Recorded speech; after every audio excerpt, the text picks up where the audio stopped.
magic crystal tells me you are married. Yes.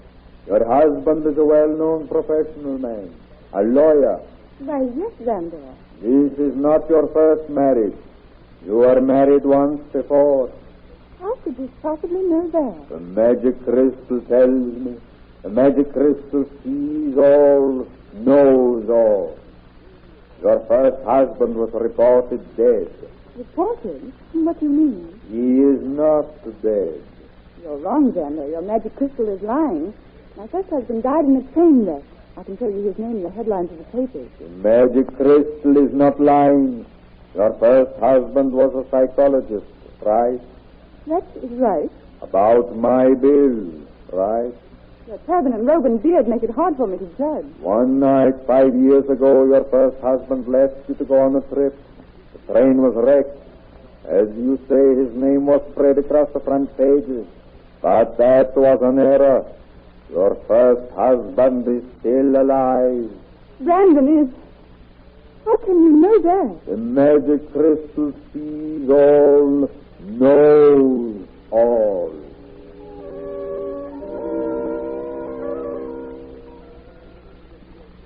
Today's radio play, The Magic Crystal, is based on a most interesting story taken from the pages of next Sunday's issue of the American Weekly, the magazine distributed with all Hearst Sunday newspapers from coast to coast. Yes, this is Howard Carter. Yes. May I see you a moment? I have some news for you from an old friend. Come in.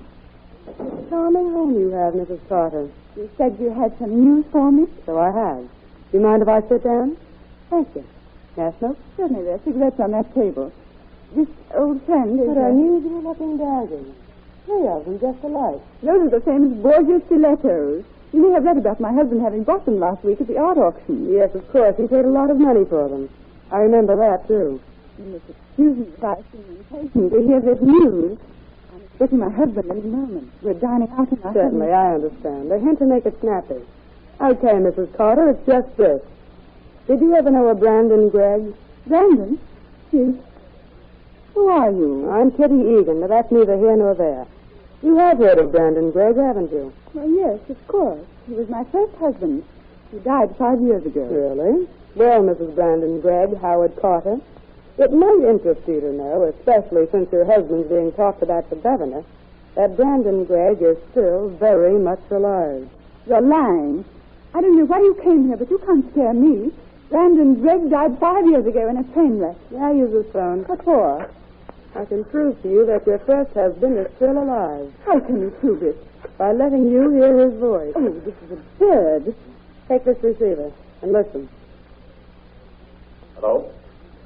Hello? Hello, operator. Operator. Well, Mrs. Gregg Carter? Brandon. Alive.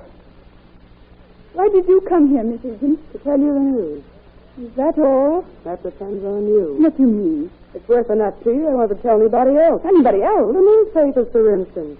A story like this might spoil Mr. Carter's chances for election, mightn't it? You're trying to blackmail me. Not trying, Mrs. Gregg Carter. How much do you want? How much is the election worth for Mr. Carter? It means everything to him. It's been his life ambition to be governor of the state he was born in. Just what I figured. Well, I'll be easy on you. I have about $5,000. $5,000? Where do you think I can raise that much money? Your husband is generous, judging from your clothes and your home. But $5,000? Say, I already paid $500 apiece for those daggers over there. The governorship ought to be worth $5,000. I'll try to raise the money. Well, I'll give you until 11 o'clock tonight.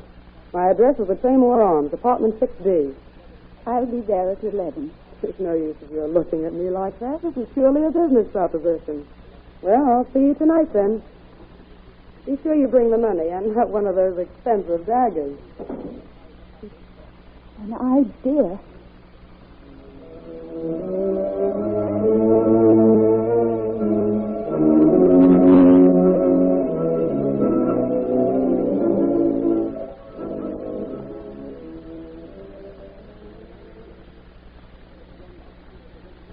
As I said before, Valerie, just leave everything to me. But, Howard, if you don't pay her off, she'll ruin your chances at the governor's. Oh, no, she won't. I'm going to find out a little more about this thing. That's why I sent for your fortune teller friend. What's his name? Vandor. He must be the real thing, knowing so much about us. It was the most uncanny experience I've ever had, Howard. Well, if he could tell you so much about the past, maybe I can get him to tell me something about the future. Oh, I see now. You'll ask him how the election will go. And also, what is going to happen to this blackmail attempt? There he is now. You go along to your room. I don't want him to see you. All right, Howard. Oh, but be sure to call me the minute he's gone. Good evening. I was asked to come here for a private consultation. I am Zandor. Oh, yes, come in. Mrs. Anders, you gave my wife a reading this afternoon. You will pardon me, sir. I gave a number of wives a reading this afternoon. Which one was yours? I am in doubt. I'll refresh your memory. You knew something about her that only she and I know. That she was the wife of a psychologist before she married me. Oh, yes. Now I remember. He was a worthless, improvident rascal. He ran away from Valerie, Mrs. Carter, and the train upon which he was riding was wrecked, just as you said, and he was reported killed. But you say he's still alive. He is. How do you know that? The magic crystal knows all, sees all. All right, then trot it out. There's something I want to know. But certainly. Here is the magic crystal. But I must have darkness. Do you mind if we draw the curtains? No, not at all. Oh, what beautiful workmanship. Huh? Oh, my Borgia stilettos. Yes, they're considered pretty good, and they cost a pretty penny. Oh, I am so sorry. I appear to have broken off the hilt. Oh, no, you haven't. Those hilts come apart. They say the Borgias used to carry poison in them. Then they dipped the blades in the poison. Well, of course, the hilts are empty now. Oh, those stilettos are remarkable. Never have I seen such exquisite craftsmanship. But that is not the subject of our meeting. Allow me to concentrate on the crystal. Zandor and his magic crystal are at your service. Good. Then tell me, Zandor, how will the election for the governorship turn out? The magic crystal assures you of the election. Oh, I know I have the party behind me, and the party controls the state. But there's a new fly in the ointment. A woman came to see my wife at dinner time. She also claims Valerie's first husband is alive. Called him on the phone. My wife heard his voice. Oh, indeed. How very interesting. This woman is trying to blackmail my wife with a price for her silence. What does your glass ball say about that? The woman will not be successful. Well, you mean she'll get cold feet and back out? Her threat was only a bluff. Her threat was no bluff. But the magic crystal reveals that her attempt to extort money from your wife will not be successful. You're right. I'm not going to pay her a cent. This election means a great deal to you, does it not? It's my life ambition. And it means a great deal to your wife because of your desires. Am I right? Yes. The woman will not be successful because she will be found dead in her apartment. What? Yes. The woman you speak of, I see lying on the floor, stabbed through the heart. Good heavens. The magic crystal sees all, knows all. I believe I have answered your question. Yes. Send me your bill, Mr. Zandor. I bid you good night. Good night. Good night. Dead. Silence forever.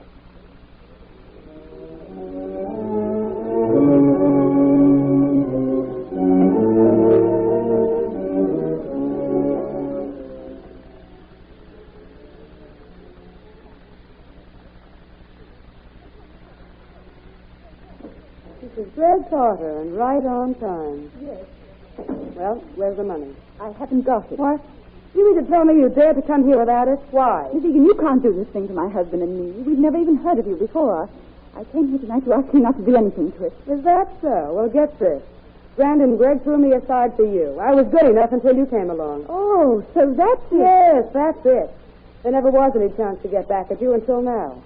And there's only one thing that can prevent me from splashing the interesting story of Mrs. Howard Carter's bigamy across every paper in the city. And that one thing is cash. $5,000. You're not going to get a cent, Miss Egan. No? All right, then. I'll get satisfaction. Who are you calling? The morning paper. It's no use bluffing. I haven't any money to give you. Bluffing? Who's bluffing? Hello? Morning, Taylor? Well, this is Miss Kitty Egan. Claymore Arms talking. I've got a little item about Howard Carter that might interest you if you send one of the reporters over here. Yes, I'll wait. Thank you. And when the reporter gets here, Mrs. Gregg Carter, I'll spill the dirt so thick that you can wade in it up to your pretty little neck. Why, you... Oh, someone's at the door. I've got to get out of here. Wait in my bedroom. I'll send them away as soon as I can. Oh, please, I mustn't be found here. Hold everything. I'm coming. Yes? Mr. Carter, Yes. what are you here for? To settle out accounts, Miss Egan.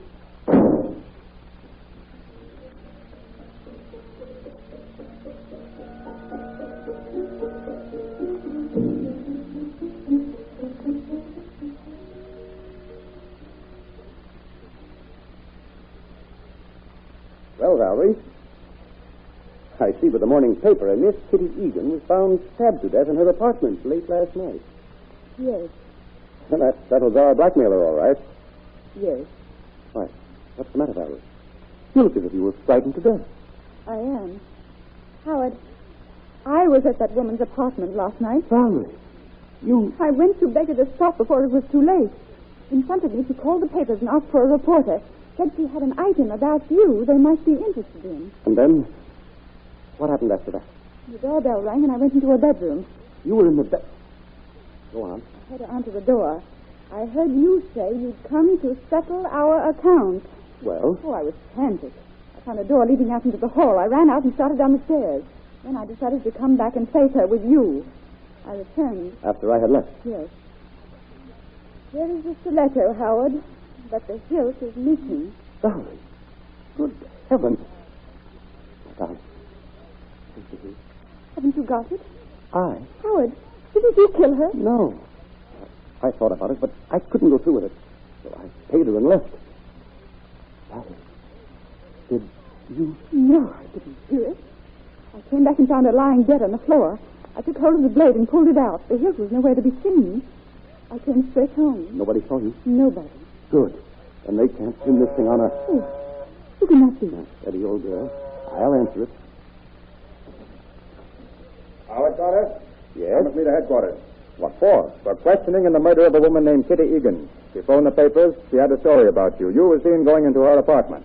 A little later, the reporter coming for the story found her dead. Howard, what can you... Now.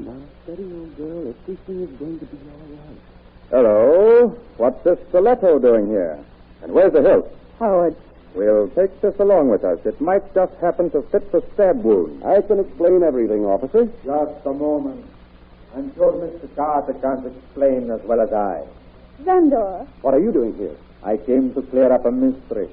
The whereabouts of the missing hilt. You know where it is? The magic crystal knows all. The murderer took it with him. You don't say. I suppose that clears up the mystery. No, but this will. The missing hilt. Where did you get that? As I told you before, the murderer took it with him. You killed that woman. Yes. Why? Allow me to drop my turban and accent. Valerie. Brandon. So that's how you knew. What? Then this is... Shall we say, an old friend of the family? I haven't been a good friend in the past, but I hope I've made up for it now. All right, officer, let's take a walk. Goodbye, Valerie. Goodbye, Governor.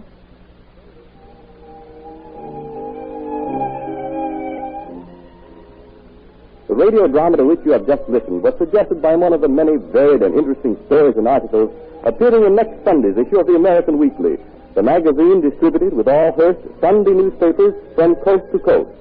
This is Wentworth announcing and turning the microphone over to your own announcer, who has a message of interest for all of you.